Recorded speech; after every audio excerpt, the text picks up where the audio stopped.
I'm Kayla Mansfield with Osborne Consulting, and I'm going to be the moderator for this presentation.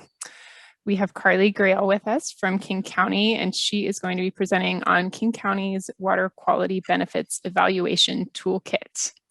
If you have questions that come up during the presentation, please go ahead and type them in the chat box, and then at the end, I will ask them of Carly.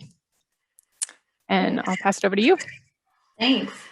Hi, everyone. I'm Carly Greyell. I'm with King County's Water and Land Resources Division. And we're talking about the Water Quality Benefits Evaluation, or WQBE Toolkit, WQBE for short. And this is helping us identify how we can make the biggest impact on water quality. This is really coming out of the executive's Clean Water, Healthy Habitat initiative. Looking at how can we coordinate across our departments, all the different programs that work on clean water and healthy habitat, and really be looking at investing and prioritizing our work based on the outcomes that we want to see, and also rooting that in the latest science.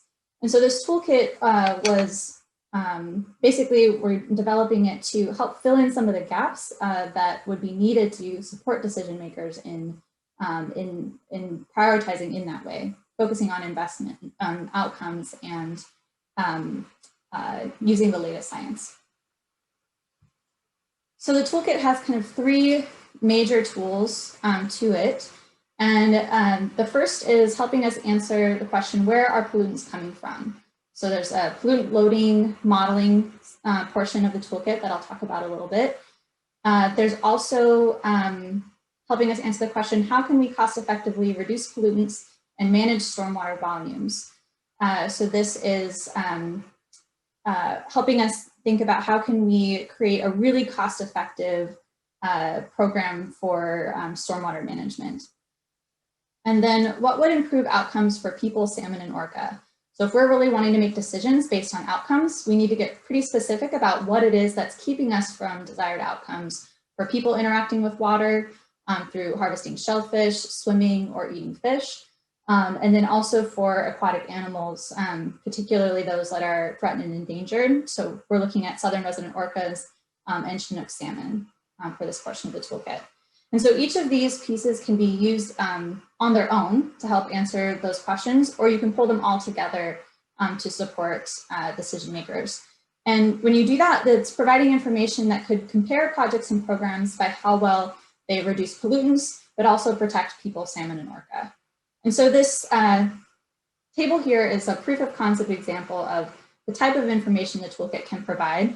So that you could have potential projects and programs and be looking at how well they're reducing loads across a suite of pollutants, and then also how they might be potentially improving outcomes for people, salmon, and orca, so that you can get a sense of the benefits and trade-offs of different types of approaches.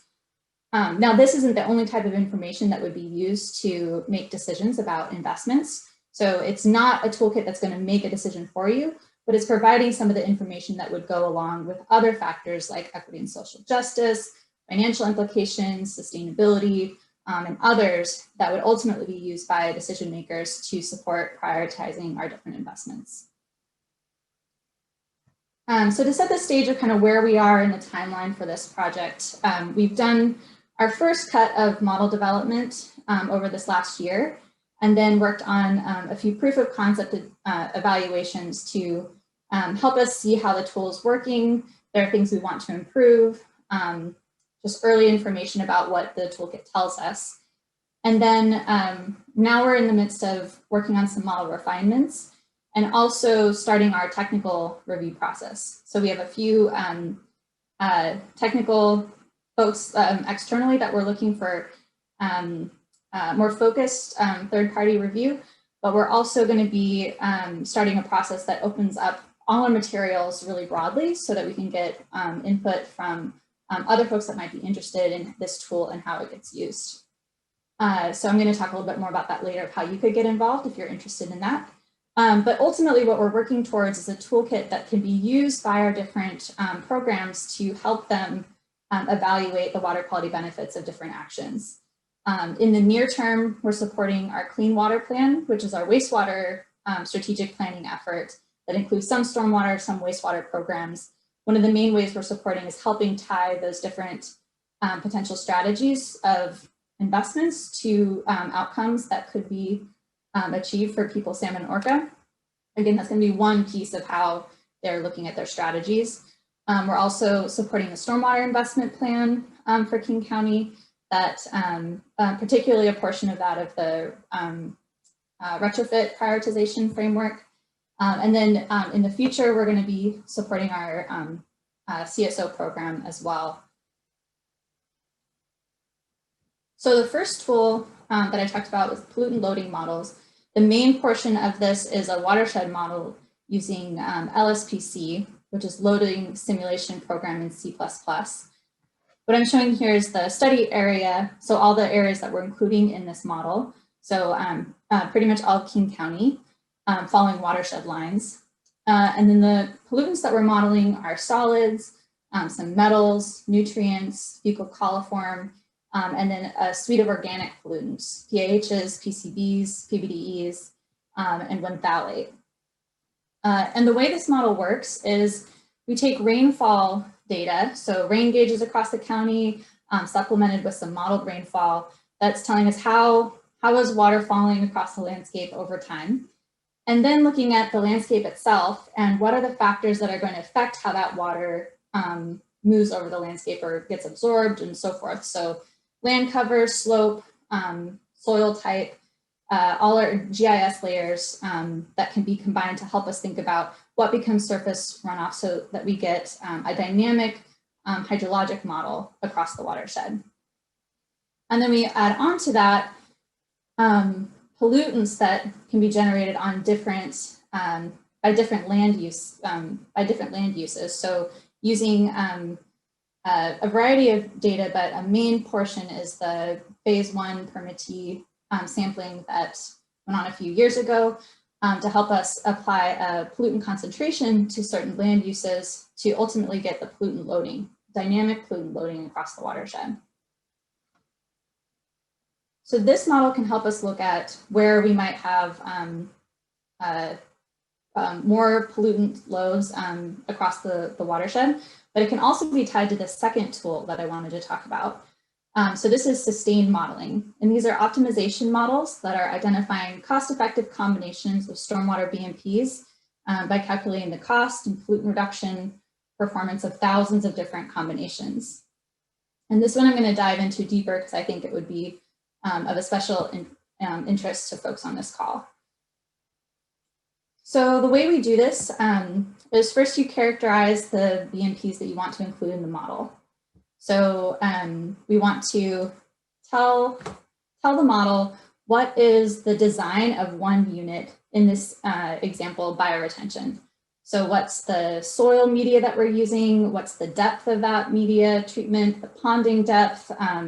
Does it have an underdrain? All of these things so that Sustain knows, what do I mean when I say 1 unit of bioretention? Then we can input what we know about performance of bioretention. We have lots of effectiveness studies that, that SAM has funded and others so that we can look at what would be the pollutant reduction you'd expect from a bioretention. We can build out the costs. We can look at both the capital costs of installing these, but also operation maintenance and replacement. So we can include life cycle costs in them as well. We're planning to have that you could look at both.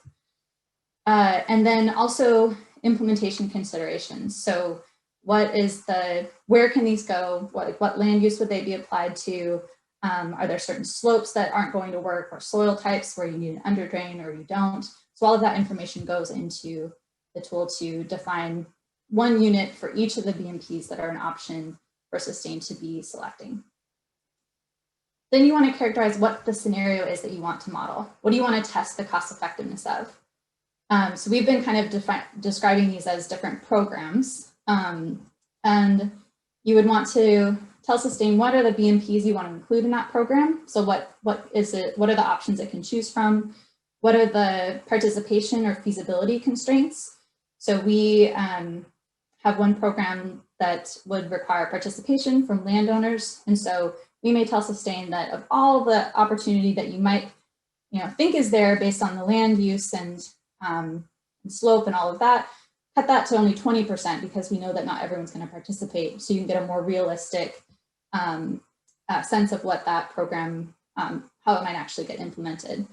And then you have to choose what is the metric you want to optimize for. So some examples could be, you could optimize for a program for solids reduction to a certain water body, or PCB reduction to a certain water body, flow control, et cetera. So if you chose PCB reduction to Lake Washington, it would be looking at the different combinations across all the basins that drain to Lake Washington to get you the to optimize for that PCB reduction at that point.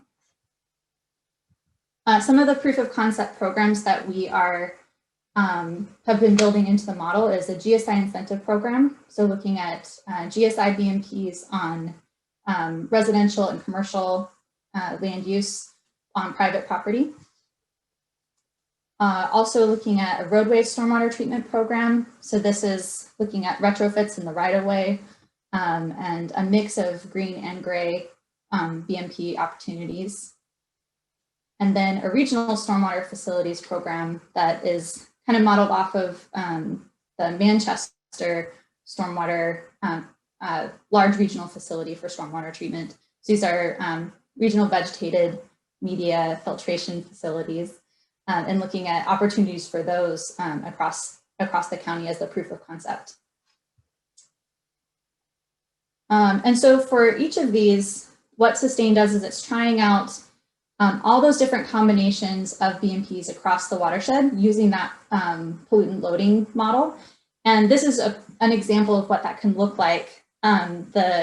Each of these little dots is a different combination. And so each of those have a cost and a pollutant reduction that you would expect with that program for that specific combination. And what this is doing is finding those that for a given cost are providing the greatest pollutant reduction opportunity. And so each of these orange dots are kind of that, for that given cost, it's the greatest pollutant reduction you could get. And you can also look at where you might be getting the most return on investment. So kind of this inflection point of the curve.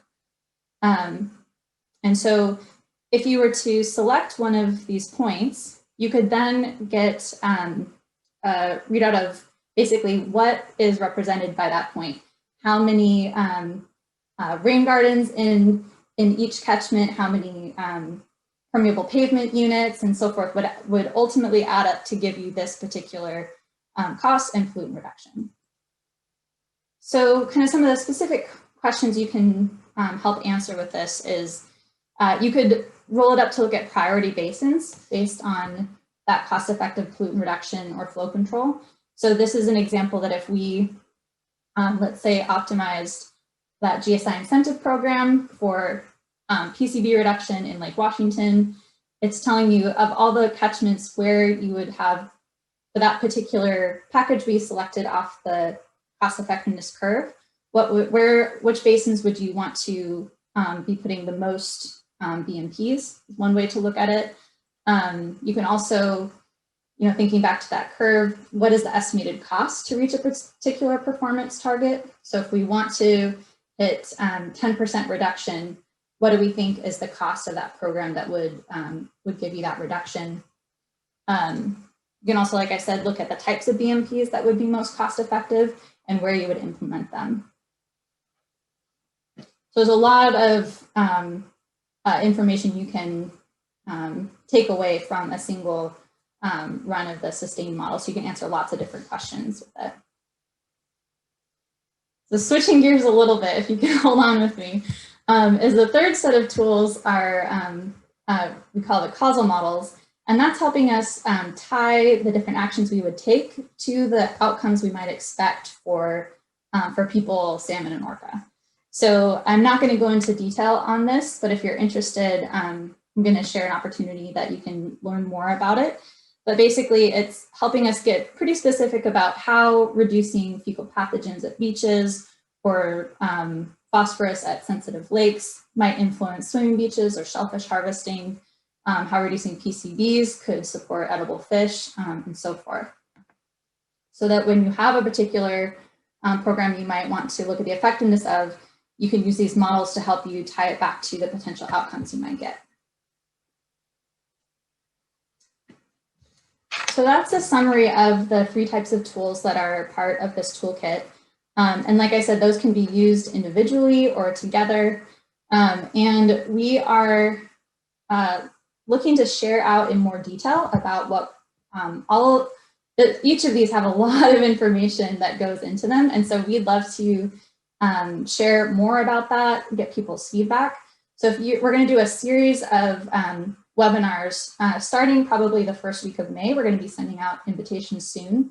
That's going to do like a deep dive on each of these different parts, and then provide a link to do an even deeper dive into all the materials and data that go into these. And we'd love to have you learn more and also get your feedback on the data and the assumptions that we're using and building into these models.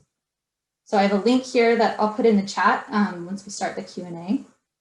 And I also just wanted to thank, we have a big project team working on this, folks from King County, consultant project team, and then also particularly for the causal models, we have a group of external subject matter experts that have been helping us build those. With that, I'm ready for questions. Awesome. That was a great presentation. Thanks, Carly. We do have a few questions already. The first one, doesn't defining a stock BMP, such as bioretention, with specific media depth, et cetera, not really reflect what BMP would be effective in different situations or sites? That's a good question. I think that there are,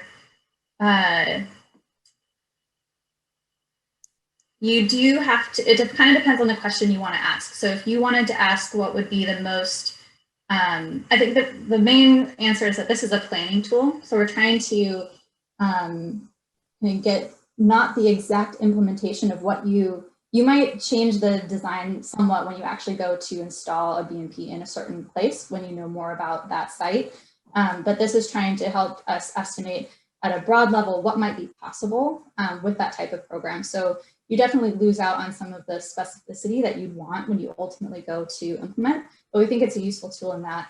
That said, I think there are opportunities to have more dials to turn within sustain. So you could ask a different question of what would give it more opportunity to change the size of those and some of those requirements. I don't know all the details of what is possible there, but I think it's, I don't know if media depth, for instance, is one, but I know that you can, there are some other knobs you could turn and sustain if that was of interest. Cool, thanks.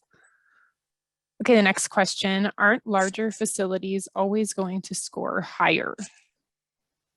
Yeah, there's definitely a lot of benefit of having a, or economies of scale, right, that go into that. So yeah, so far when we've done our proof of concept evaluations to kind of test out the tools, we're definitely seeing those regional facilities being really cost effective. But I think it also depends on what question you're asking. So if we're thinking about something like PCBs where we're wanting to reduce overall loads, then it might be good to have a big regional facility that can, you know, cost effectively treat as much of that as possible. But if you're thinking about flow control in a smaller system, that might not be the BMP that it would choose. So it kind of depends on what you're choosing for your optimization target. Great, thanks. All right, next, are any retrofit areas counted towards this evaluation or just what meets stormwater code? Yes, this is trying to look at beyond just what is required in the permit. So a lot of retrofit questions. The other thing you might have noticed in my map example, there were, it's looking everywhere. So you could use it kind of for regional planning and working together with other jurisdictions, or you could cut off and just look at your specific jurisdiction and what you would be and what you would do most cost effectively for your area versus what we might do as a region overall to be most cost effective. So different questions you can ask with it. Great. All right, next, what is your source or sources of pollutant loading estimates for different land uses? Yeah, it varies by pollutant and by land use. So for that question, I would point you to sign up on that link that Alyssa just shared, because we're going to do a detailed presentation just on the pollutant loading model and provide links that go into detail of the data sources that we're using. But definitely the S8 data, the phase 1 permittee sampling is one of the sources for that, but it does include others depending on the land use and pollutant. Okay, we have just under 10 minutes left now, so a warning on that. The next question, could you explain more how BMP effectiveness rates that go into the sustain model were determined? So we were looking at the international BMP database that also includes the SAM effectiveness studies that have been done. I know that there are some tape studies that were included. So it's so that's what we were using for that. And again, if you want to dig deep and look exactly how those were calculated, that would be to sign up. The sustain webinar is not going to probably be that first week of May. It's going to be a little bit later because we are, like I said, working on some model refinements already for that before we even go out for more input. But we will, if you attend that, and we'll have follow-up materials that will dig deep onto all of everything that went into those. Cool. Next, what would be the most critical data from an accuracy perspective for a city to refine in order to prepare for the use of sustain? I know that one of the trickiest things that we have been working through is how you're estimating costs. So I think that that can be really useful to have some, estimating your costs is going to be really important for that cost effectiveness. To dig a little deeper on how we can share some of the sustain capabilities with other folks, we will be partnering with our Green Duwamish. I think some of you may have heard the presentation just before this one, working with Geosyntec on that tool for SMAP planning. We're planning to use some of the proof of concept evaluations that we've built into sustain. Some of those outputs could also be incorporated into that tool, or another web-based tool that would be available for people to dig into that information for their use. So that's something that is possible, but also if you're just interested in maybe exploring other ways to collaborate, definitely sign up on that link, and we'll also be interested in talking with you in a little more detail about that. Cool. All right, do we have any other questions? Here's one. So-called suboptimal projects may have important benefits at the site or reach scale. Are these projects at risk of being dropped or ignored? So there are, if you have certain things that you know, so you can tell sustain to ignore just the purely mathematical, what would be optimal, and instead tell it that we want to choose green over gray where possible, or we have this specific priority basin that we want to reach a certain target first, even if it's not the most cost effective, we have a particular need there. You can build those into the scenario that you are asking sustain to evaluate cost effectiveness for. So that would be a way to include it. Let's see, you can, I think, yeah, there might be other ways to do that, but it is a problem. You have to think pretty carefully about what metric you're using to optimize to, and if there are other considerations you'd want to build into that scenario. And again, you shouldn't probably take just what sustain says and just build it. There's obviously other nuance that you want to be looking at before you actually go to implementation. Great. All right, we're almost at 5 minutes remaining. Are there any other questions? Sounds like we don't have any. Lots of good answers though. Thanks, Carly. Yeah, and please sign up. We'd love to see you for deeper dives in the future. Okay, well, with that, I think we can end a couple minutes early. So again, thanks so much, Carly. That was a great presentation and excited to see those webinars you were talking about.